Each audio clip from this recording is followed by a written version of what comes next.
Well, the highly anticipated Meetings Africa 2025 is underway at the Sandton Convention Centre. South African Tourism announced that all exhibition floor space has been completely sold out. SA Tourism says the remarkable achievement of exhibition floor space being sold out highlights the unwavering confidence that the African business events industry places in this premier trade show for the meetings, incentives, conferences and exhibitions sector. Sakina Kamwendo is at the Sandton Convention Centre and we cross back to her for an update. Well,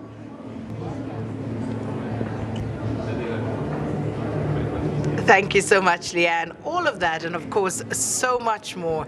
And it is the premier event for meetings and people getting together and just making sure that they network across the board, and everybody who is, of course, here is trying to meet and set up networks with everybody else, and that's what it's about. And I can tell you that it is slightly noisier than it was earlier on. So all I heard was Sakina Kamwendo, and I knew we were back here at Sandton Convention Centre. Thanks, Leanne. And I'm joined now by Minister of Tourism in South Africa, Patricia de Lille. Minister, good morning. Good morning, Sakina, and good morning, Leanne. We miss you in the studio. And we miss you here in our train because we're having tea, sitting here on what could be a seat in the blue train here in South Africa. Definitely. You know, something that I still want to do. They say it's very relaxing and calming, and, you know, it's a long journey, but it's worth the while. It is absolutely worth the while, Minister. Yes. I can tell you. I love trains, and there's nothing like falling asleep in a train. We grew up with trains. Couldn't afford planes many years ago. And these luxury trains are quite something. It's beautiful. They really are an experience not to be That's the Karoo. You can see that. As we drive through the Karoo, we're going to talk about what's on offer here. So, Minister, you must be very happy with the records being set here at Meetings Africa.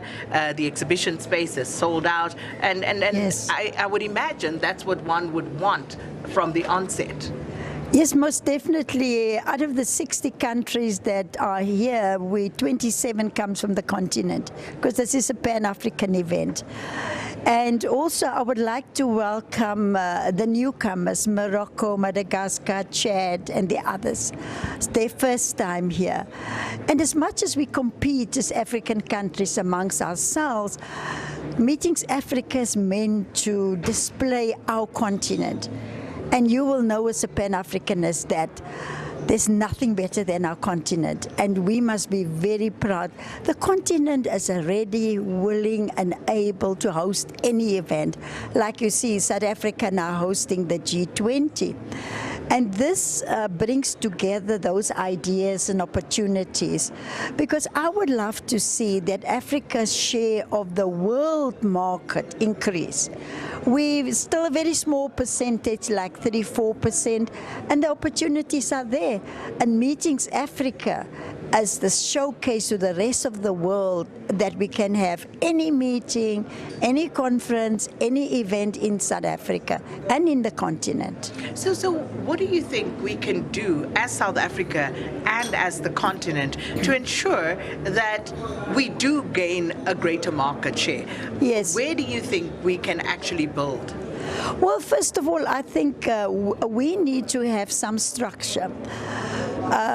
South Africa's got our National Convention Bureau, and so does all the other countries. We need to have closer coordination there, because when you look at the bids that we put in, South Africa put in 81 bids so far. We've won 53 of the bids, but we want to ensure that all the conferences are spread across the country. So you've got Johannesburg, Ekurhuleni, Cape Town, Gqeberha, even Stellenbosch, Mildersvlei, small places like that we want to spread. And sometimes we have to say to other African countries, okay, you take the bigger ones or we take the smaller ones, but we need to share what is available from the rest of the world to the continent. And you mentioned the G20. Yes. And we've already seen Yes. the impact of that with the meetings that have already started and are taking place. But from a tourism perspective, what is there on the agenda for G20? For G20, on the website, we have got a link that says what to do while in South Africa. And we have put up packages. We want people even to come before the event, the delegates, or stay after the event, bring their families with and children and friends with. And so we showcase what is available in all our 9 provinces, including those hidden gems, like in places of Uppington in the Northern Cape, Carnarvon in the Northern Cape, and all the other small towns and villages in our townships. They're vibrant tourism attractions, especially here in Soweto. They're very well organized. A lot of our heritage, we must be very proud of our history. We've got a proud history. We came through a brutal, oppressive struggle against an apartheid regime peacefully. And so we must tell the world more about our history too. So with the 410 exhibitors that are here, you will see that the products that they are putting forward is diversified. It's not just the same products every year. And then, of course, one would imagine it's a multi-departmental approach. Yes. Because I know you've got a briefing later with the Minister of Home Affairs, Dr. Leon Schreiber. Yes. So if you could just let us in on what that's going to be about, and again, how that lends itself to Meetings Africa. Yes, but also our local partners, Gauteng government, Gauteng tourism, we all work together for this event every year. We can finally sigh a sigh of relief in that we are now reviewing our visa systems. Our visa systems has caused us to lose many tourists to our competitors.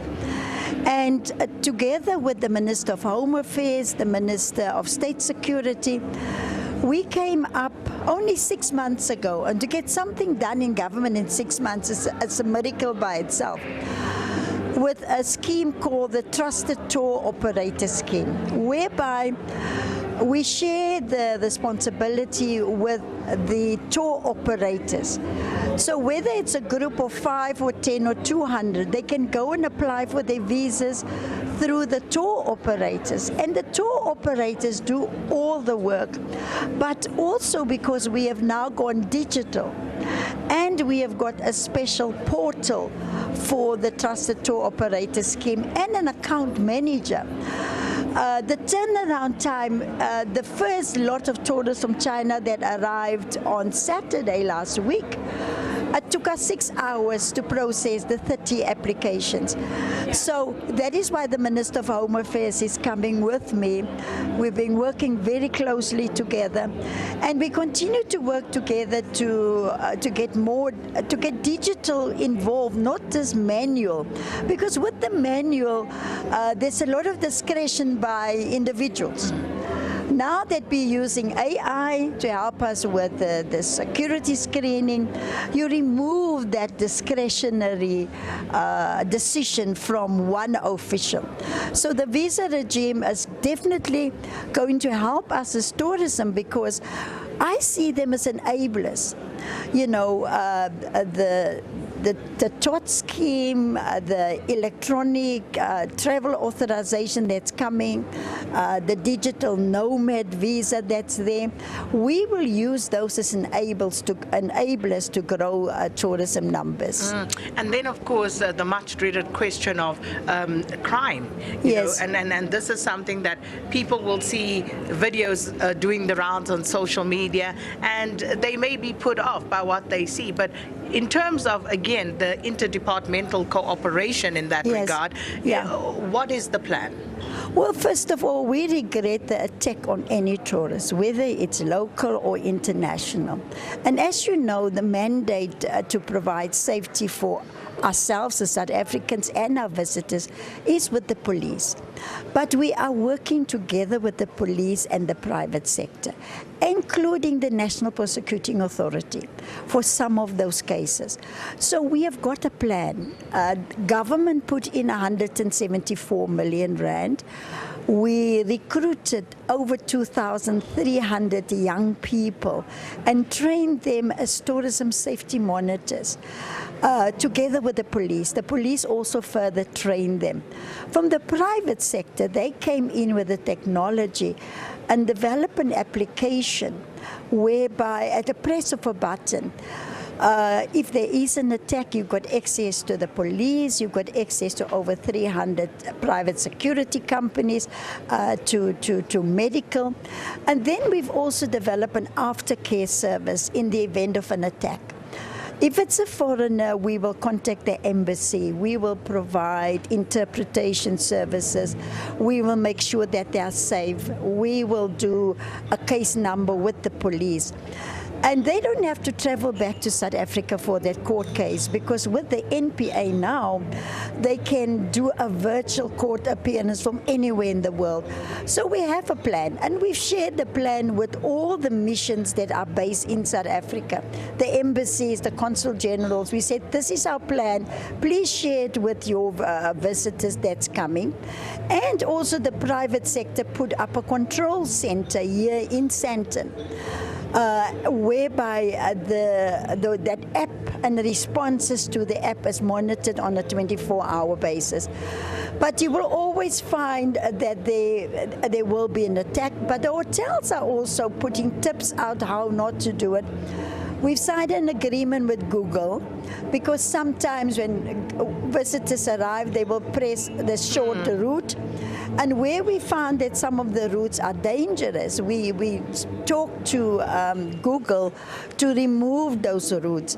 But then we also talk with the local authorities or the municipalities to ask them, what are you doing about that route? Because we don't want to take any route off the system. So we do have a plan, Sakina. It's clearly, there sounds like it. There is a plan, and I think that creates a lot of comfort for many people. Yes. Well, Minister of Tourism Patricia de Lille, as she spoke there about the visa regime, there will be a briefing later on, which SABC will bring you up to speed on, Minister, along with the Minister of Tourism. But as she says, working with all the partners here. Yes. And this is where we are going to leave it from Meetings Africa here at the Sandton Convention Centre.